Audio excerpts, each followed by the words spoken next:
Friends પૌવા લીધા છે, એને પલાળીને ધોઈને પલાળી લીધા હતા અને આવા કરી લીધા છે. હવે આપણે એમાં લાલ મરચું એડ કરવાનું,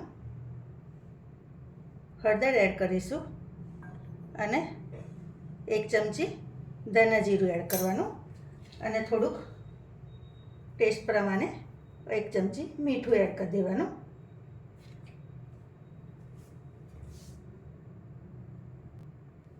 હવે આ બધું આપણે મિક્સ કરી લેવાનું.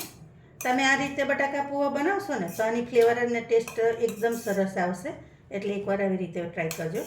હવે આને આપણે સાઈડ પર મૂકી દઈએ, વઘાર કરી લેવાનું. હવે આપણે એમાં તેલ એડ કરી દેવાનું.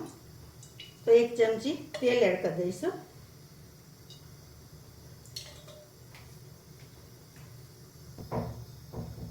હવે જીરું એડ કરી દેવાનું, અડધી ચમચી એડ કરી છે અને 5 ચમચી જેવી રાઈ છે.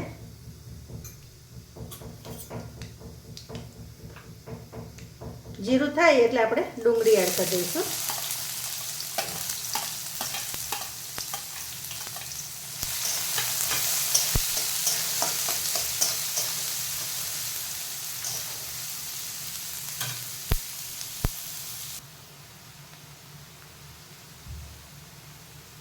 ડુંગળી થવા આવે એટલે આપણે ટામેટાં અને કેપ્સિકમ છે એ એડ કરી દઈશું.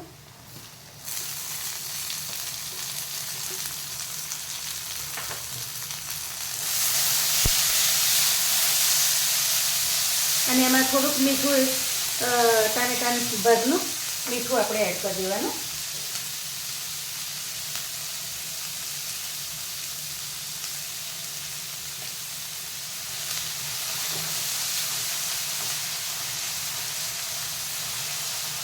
હવે ટામેટાં થાય ત્યાં સુધી થોડી વાર રહેવા દેવાનું.